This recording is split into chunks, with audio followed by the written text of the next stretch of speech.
Hello and welcome to the Healing Circle, a modern day approach to spirituality hosted by the founder, Spiritual Wellness Christine. It is my mission to help people find an achievable approach to wellness and spiritual healing. With insights into the spiritual world, this weekly podcast will remind you of just how important it is to find balance in your busy life. Hello, beautiful souls, and welcome to this week's podcast. So today we're diving into something I get asked about a lot. Christine, why did you stop teaching Reiki? Was it the symbols, the hand positions, or did you just get sick of saying universal energy 100 times a day? Well, settle in, get your favourite cuppa or even a cacao if you feeling fancy, because I'm going about to spill the cosmic tea. So let's start with the obvious. So Reiki and I go way back. You know, when I first found Reiki, I felt like stepping into a magical realm where I could channel energy, I could help others heal.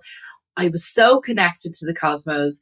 I loved teaching it too. Like watching my students light up when they felt energy for the first time. It was just, I can't even put it into words, like it was priceless. But then something started to feel a bit off. And you know that feeling when you're eating cake and halfway through you think, wait, is this gluten-free? That's what it felt like. You know, I was working with it. I was really connected to it. And then something just happened where I wasn't connected to it. And I started speaking to a lot of other Reiki healers during this time. And I was like, are you connecting to the energy? And majority of them were saying no, that they were struggling with it.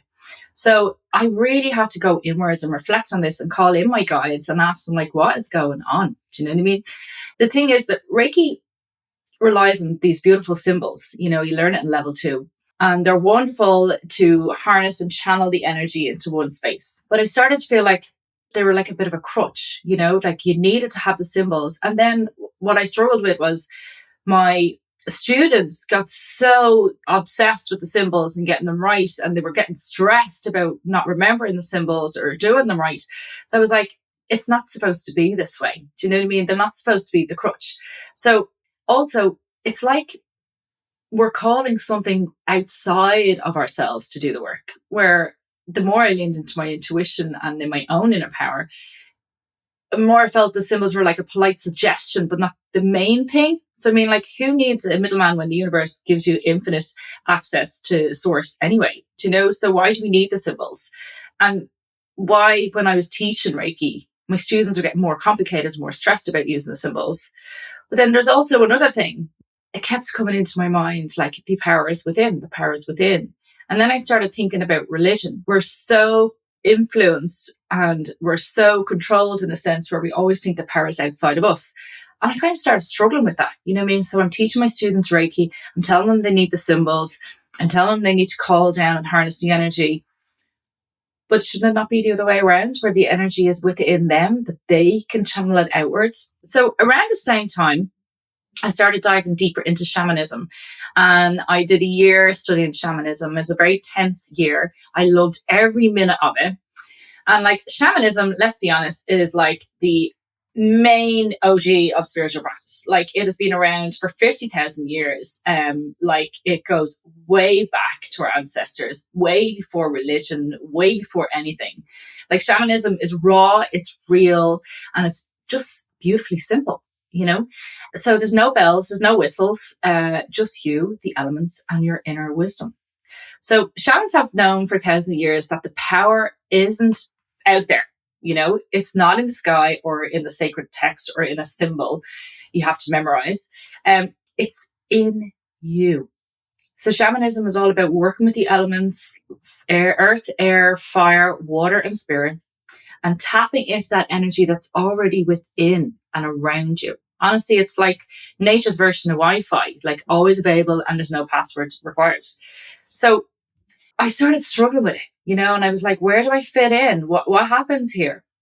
So another thing that was moving in the same energy is the Age of Aquarius vibes, and why it's time to look inwards. So the Age of Aquarius thing, like, if you're sitting thinking, oh, Christine, like, is this just another new age buzzword? Absolutely not.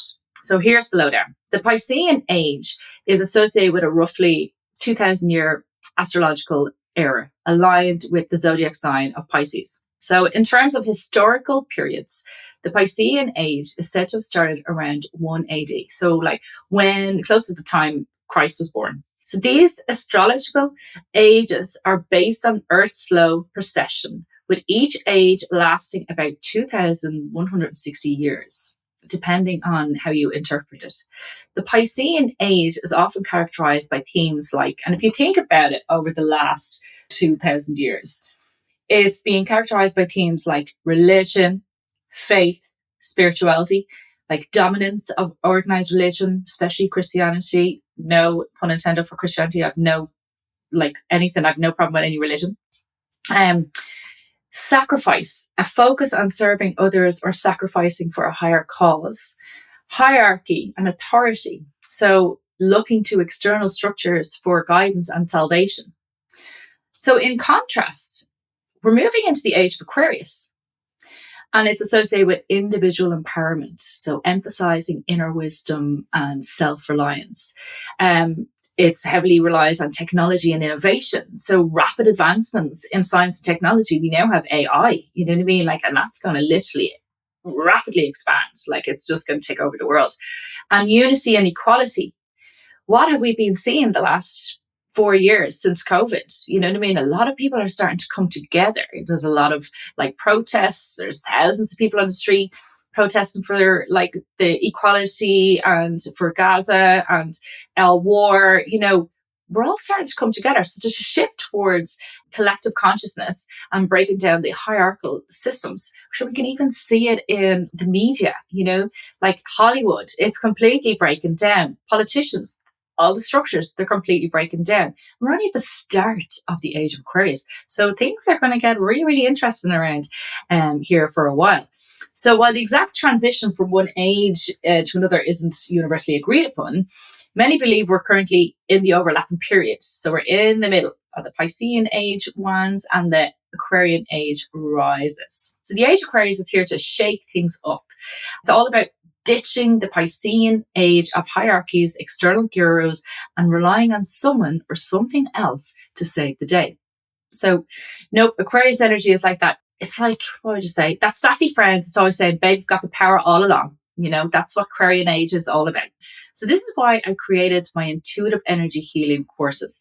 With all the love and respect I have for Reiki, it just didn't fit with the vibe anymore, the energetic collective vibe.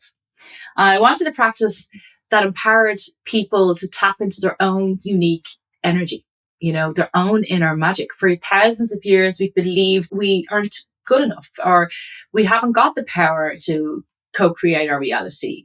We haven't got the power to heal people. And we're moving into the Aquarius age where, no, that's not the case. We all have the power within us. It's about remembering. We don't need symbols. We don't need external tools. Just you, your intuition, and the infinite power of your own light. And let me tell you, watching my students get it, like really get it, is the most fulfilling thing in the world. They're not just learning to heal. They're remembering that they've had this ability all along. It's like I'm handing out the keys to the universe and saying, here you go. It's been in your back pocket the whole time. I really got to see this when I was doing Kundalini activations. It's actually healers that were coming to have like one-to-one Kundalini activations. When they went into their trance, you could see that they were working with old ancient symbols and they were healing themselves on an energetic level. So like, that's when I really started going, hold on a minute here. There's something here, you know? So for people that are only delving into their spiritual side and want more insight and wisdom about their own power, I've designed the Intuitive Energy Healing Level 1 course for everyone. You don't necessarily have to want to be a healer, but it's about teaching you the foundations of energy healing. So how to protect yourself, how to ground yourself, how to activate yourself, how to meditate yourself, and just remembering that the power is in you, you know, finding that healer within and bringing it forward.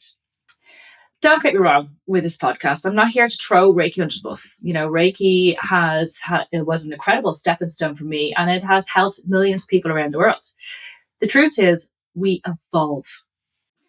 And our especially spiritual practices evolve too. And for me, intuitive energy healing is what aligns with where I am now and where the collective energy is heading. It's not about rejecting the past, it's about embracing the now. And right now, the message is loud and clear. The power is within. So, my lovely listeners, here's your cosmic homework for the week. Sit with this idea. Ask yourself, where in my life am I still thinking or looking for something outside of me to fix, heal, or save me?